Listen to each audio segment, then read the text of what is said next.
ایک وجہ یہ بھی ہے کہ منگنی کے بعد اپنے منگیتر سے فون پر لمبی لمبی گفتگو کرنا، اس کے ساتھ گھومنا، اس کے ساتھ گلچھرے اڑانا، یہ اسلامی کلچر نہیں ہے میرے بھائی۔ میں ایک حدیث پاک پڑھوں گا، اس کے بعد اپنی گفتگو کی طرف بڑھوں گا۔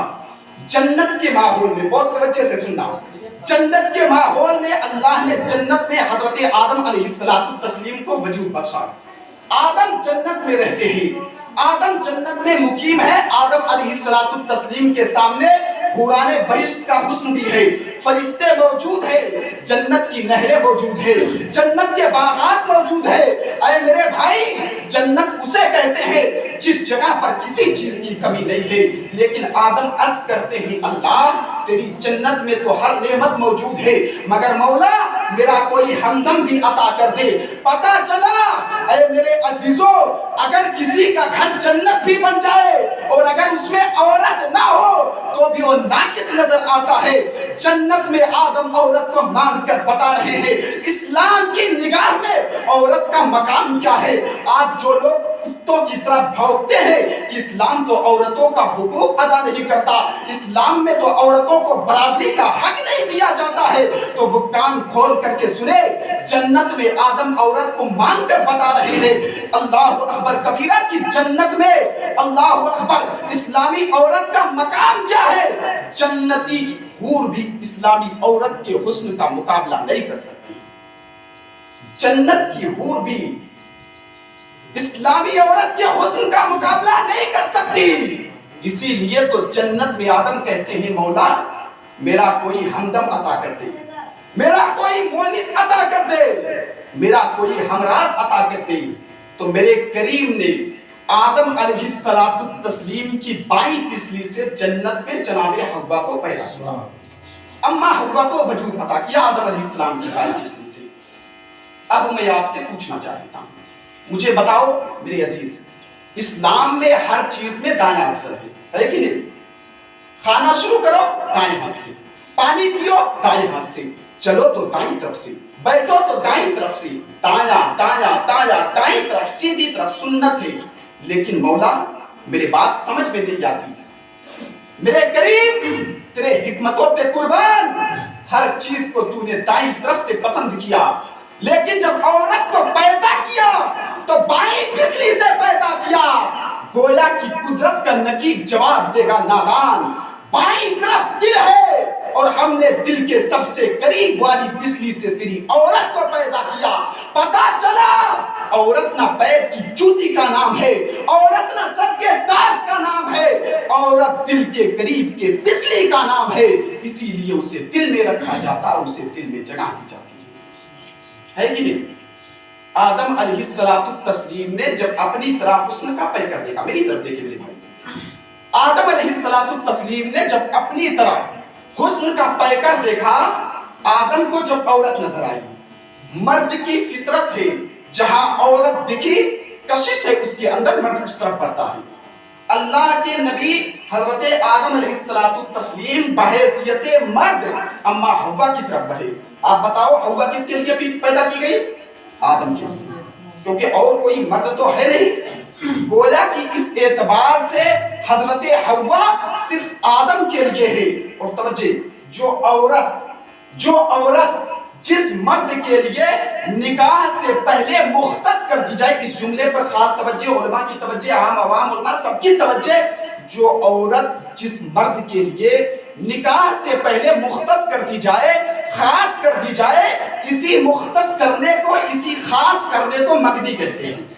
اللہ کے نبی حضرت آدم علیہ السلام اپنی مگنی کے بعد یعنی مختص ہونے کے بعد اما حوا کی طرف بڑھے تو اللہ فرماتا ہے آدم رکو رکو، آدم رکو، ابھی بات نہ کرنا، اللہ یہ تو میرے لیے پیدا ہوئی، میں بات کیوں نہ کروں؟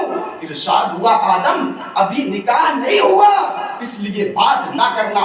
اب میں تم سے پوچھنا چاہتا ہوں، مغربی تہذیب میں ڈوب کر کے اپنے ہاتھوں سے اپنے پیر پر کلہاڑی مارنے والے میری قوم کے جوانوں، مجھے بتاؤ، جب شوہر آدم جیسا معصوم ہو اور بیوی حوا جیسی محفوظ ہو، کون ہوگا میرے بھائی؟ وہ ہوگا جس کی اولاد میں نوح جیسے بیٹے ہو، جس کی اولاد میں ابراہیم جیسے بیٹے ہو، جس کی اولاد میں اسماعیل جیسے بیٹے ہو، جس کی اولاد میں موسیٰ جیسے بیٹے ہو، جس کی اولاد میں عیسیٰ جیسے بیٹے ہو، جس کی اولاد میں مصطفیٰ کریم جیسے بیٹے ہو۔ اللہ اکبر کبیرہ، حوا جیسی نیک عورت ہو، آدم جیسا معصوم مرد ہو، اور جنت کا ماحول ہو جس کے بارے میں قرآن کہتا ہے اللہ قلیلا سلاما سلاما، جہاں صرف سلامتی ہی سلامتی ہے۔ اے لوگوں، وہاں عیاشی نہیں ہے، وہاں بدکاری نہیں ہے، وہاں فحش گوئی نہیں ہے، وہاں فحش کلام نہیں ہے، وہاں لغویات نہیں ہے، وہاں خرافات نہیں ہے، وہاں گناہ نہیں ہے، گناہ کا تصور بھی نہیں ہے۔ ایسی پاک دامن حوا ہے اور ایسے معصوم آدم ہے۔ لیکن منگنی کے بعد منگنی کا مفہوم میں نے پیش کر دیا اس معنی میں کہ مختص کر دیا آدم کے لیے، خاص کر دیا آدم کے لیے۔ آدم بڑھ رہے ہیں، اللہ کہتا بات نہ کرنا جب تک نکاح نہ ہو جائے۔ آپ بتاؤ، وہ آدم جس کے شرافت کی خیرات آدمی کو ملی تو وہ آدمی کہلایا، اس آدم کو کہا جاتا ہے آدم منگنی کے بعد بات نہ کرنا، یعنی کہ مختص ہونے کے بعد بات نہ کرنا۔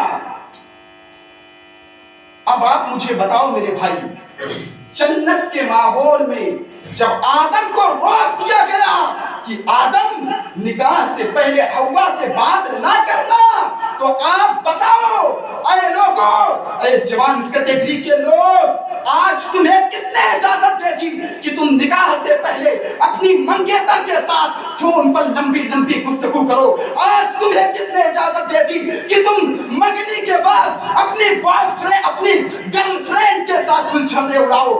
آج تمہیں کس نے اجازت دے دی کہ تم اجنبی لڑکیوں سے اللہ اکبر رشتے قائم کر کے اس کے ساتھ ہنسی مذاق کرو؟ بڑی معذرت کے ساتھ میرے بھائی، نشتر جو لگاتا ہے وہ دشمن نہیں ہوتا۔ اسلام میں لمبی لمبی گفتگو کا کوئی تصور نہیں ہے، اسلام میں بوائے فرینڈ کا کوئی تصور نہیں ہے، اسلام میں گرل فرینڈ کا کوئی تصور نہیں ہے، اسلام میں اجنبی لڑکیوں سے بات کرنے کا کوئی تصور نہیں ہے۔ اور سنو اے میرے عزیزوں، آپ اپنے گھر پر جا کر کے اپنی بہن بیٹیوں کو یہ پیغام دے دینا کہ شریف کی بیٹی کا انداز یہ ہونا چاہیے، اگر غریب شوہر مل جائے اس کے ساتھ بھی وفاداری کرے، امیر شوہر مل جائے اس کے ساتھ بھی وفاداری کرے، عادل ملے اس کے ساتھ بھی وفاداری کرے، اور ظالم ملے اس کے ساتھ بھی وفاداری کرے، ہے کہ نہیں؟ لیکن معاملہ کچھ الٹا ہی ہو رہا ہے اس دور میں، بالکل معاملہ برعکس ہو رہا ہے۔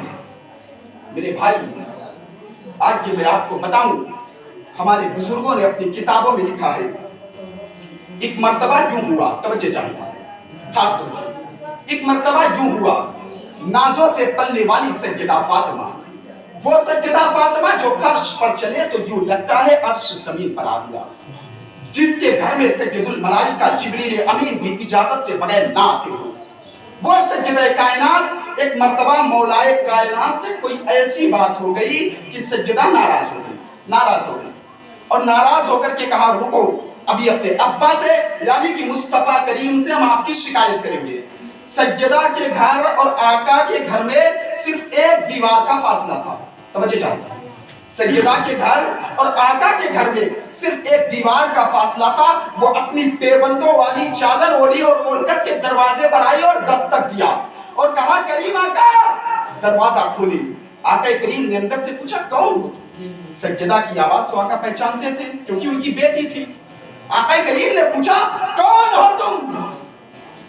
اما عائشہ صدیقہ کہتی ہے حضور کی آواز سے سب سے زیادہ اگر کسی کی آواز مشابہ تھی تو سیدہ فاطمہ کی، حضور کے کردار سے سب سے زیادہ کسی کا کردار ملتا جلتا تھا تو سیدہ فاطمہ کا، سیرت میں، صورت میں، بولنے میں، چلنے میں، اٹھنے میں، بیٹھنے میں، حیا میں، کردار میں، رفتار میں، رفتار میں وہ اپنے بابا جان مصطفیٰ کریم صلی اللہ علیہ وسلم کی بڑی مشابہ تھی۔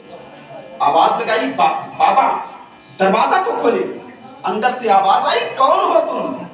کہنے لگی یا رسول اللہ میں آپ کی بیٹی فاطمہ ہوں۔ کہا کون میری بیٹی فاطمہ؟ کہا یا رسول اللہ حسنین کی امی فاطمہ. کہا کون حسنین کی امی فاطمہ؟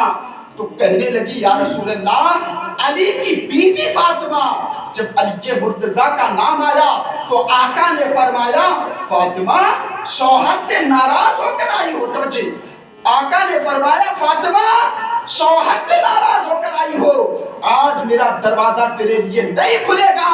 اور فاطمہ جاؤ پہلے اپنے شوہر یعنی کہ علی کو راضی کرو، اس کے بعد آنا. اور آگے آقا فرماتے ہیں فاطمہ اگر اپنے یہاں پر اپنے شوہر کو ناراض کر کے آئی تو آج میرا دروازہ نہ تو تیرے لیے کھلے گا اور قیامت میں بھی اگر اسی حالت میں انتقال ہو گیا تو میں تجھ سے ملاقات نہیں کروں گا. اللہ اکبر. آقا فرماتے ہیں فاطمہ جاؤ پہلے اپنے شوہر علی کو راضی کرو، اس کے بعد آنا. سجدہ گئی، اپنا دوپٹہ جو ہے مولا کائنات علی مرتضیٰ کے قدموں پر رکھ دیا اور کہا علی مجھے معاف کر دو. علی مرتضیٰ مسکرا کر کہتے ہیں فاطمہ میں تو تم سے ناراض نہیں ہوا تھا، تم ہی تو ناراض ہو کر کے گئی تھی. جب حضرت علی مرتضیٰ مسکرا کر کے حضرت فاطمہ کو معاف کرتے ہیں، اتنے میں میرے آقا حضرت فاطمہ کے یعنی کہ حضرت اپنے بیٹی کے گھر پہ تشریف لاتے ہیں اور دونوں کے سر پہ حضرت فاطمہ کے اور ان کے شوہر حضرت علی کے سر پہ ہاتھ رکھ کر کے دعائیں دیتے ہیں. پتا چلا میرے بھائی اس واقعے سے کہ اگر بیویاں ناراض ہو جائیں تو ان کو معاف بھی کر دینا چاہیے، اور اگر وہ بھاگ کر کے کسی وجہ سے اپنے گھر چلی جائے تو باپ کی آستینیں چڑھ جانے کے بجائے، بھائی کی آستینیں چڑھ جانے کے بجائے اس کو سمجھا بجھا کر کے رخصت کر دینا چاہیے اور یہ حکم دینا چاہیے بیٹی جہاں میں نے تم کو بیاہ دیا ہے، جہاں میں نے تیری شادی کر دی ہے اسی کے ساتھ زندگی گزارنا ہے.